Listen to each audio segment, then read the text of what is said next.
Steve Favis is an expert in computer science and advanced robotics. He has been researching the Maui fires and has compiled evidence that the technology exists to have started these fires from a satellite in Earth orbit. He has also confirmed that the CCP had satellites capable of doing so above Maui at the time of the fires. His work has been published on his website, stevefavis.com, and includes everything you need to recreate these findings. The most efficient way to ignite a fire on the surface from a satellite in Earth orbit would be to paint the target in segments by pulsing the laser with an advanced targeting system. To see if this were possible, Favis calculated what it would require to create a meter-wide, mile-long fire. Fired from a satellite, the Earth's atmosphere will absorb and scatter some of the laser energy, and so the laser would need to be in a wavelength range that minimizes this. The most effective wavelength would be in the near-infrared range, which would allow better transmission through the atmosphere. The near-infrared range would be invisible to the naked eye and would also have a minimal reaction with objects colored blue on the Earth's surface. The power of the laser would need to be in the hundreds of kilowatts range, and so Favis based his calculations on a 10 megawatt laser firing from Earth orbit. Assuming that the atmospheric loss amounts to 50% of the overall power and only 5 megawatts reaches the surface as a 1 square meter beam, it would ignite a fire almost instantly. If this 5 megawatt beam was pulsed across a 1 meter by 1 mile long area in segments, then the time to ignite the entire area would be roughly 2.7 minutes, and it would only take approximately 8.8 seconds to melt an aluminum alloy wheel. The amount of energy required to pulse a 10 megawatt laser for 2.7 minutes would require approximately 3,220 capacitors, which would amount to about 32,200 kilograms in weight. Using MetLab software and plugging in public data provided from NORAD, he found that satellites launched and monitored by the CCP were directly above the Maui fires at the time of ignition. The CCP's most powerful rocket, the March 5, can launch up to 48,500 kilograms of payload, which is more than enough to carry the required payload in Favis's calculations. But Favis has found that the CCP has much more powerful lasers deployed already.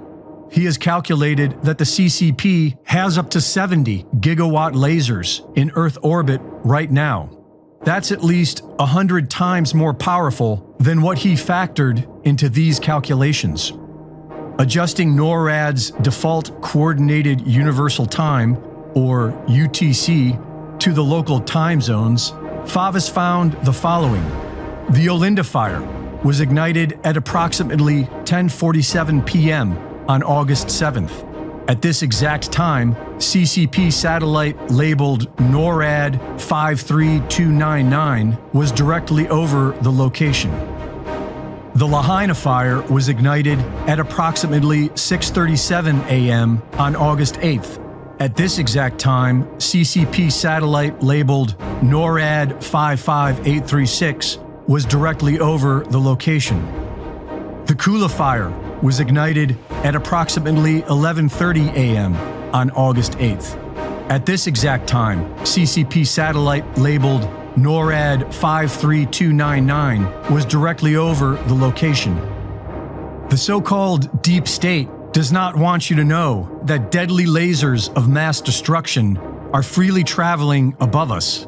And you can check this all for yourself at stevefavis.com, where he provides the source code and has developed a specific software program that you can download and check for these satellites yourself. And it's a very short program. It's only maybe like 15 lines of code using existing satellite tracking software that's available online. So I'm going to play the scenario here. Let me just show you what you're looking at here. Satellites always use UTC. And if you can see here, the time in most interest is in Honolulu on August 8th between 4 to 10 a.m.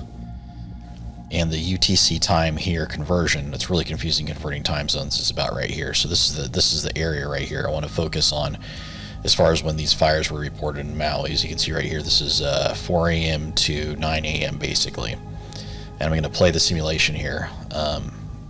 This is the time that's reported in UTC, so be sure to be aware of UTC time difference. But this satellite so far, which is under the 5728 NORAD CAT ID. NORAD tracks these things. This is all publicly available GPS data. The telemetry data is for NORAD 57288, and it's an unknown payload launched by CCP. And the payload's large enough to host a space-based laser, and the physics are proven on my website at mrrobots.com/lasers. So I'm going to play the video now, okay? I'm going to clear the screen now, and then I'm going to play the video.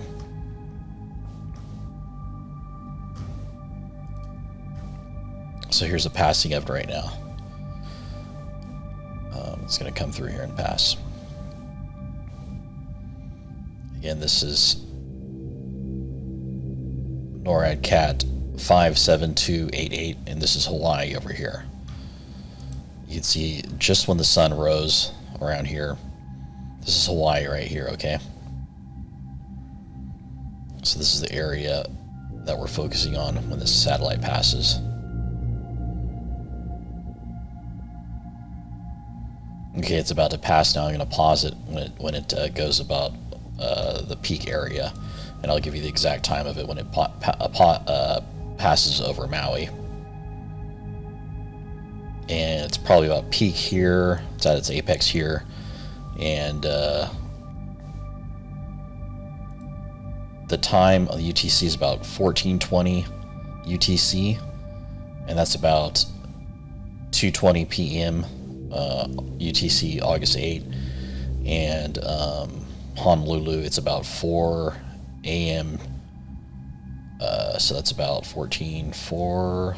So it's early morning. So again, as this thing still passes, you can see how fast it's going, and that phase right there between is enough to start the fires and cause damage. Basically, I'll rewind it a little bit, and I'll play it a little closer.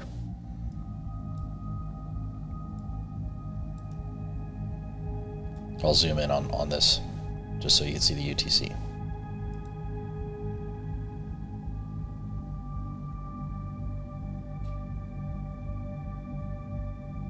And that's about the peak of it right there. Thank you for watching. If you like this content, I'll post more validated data along with the source code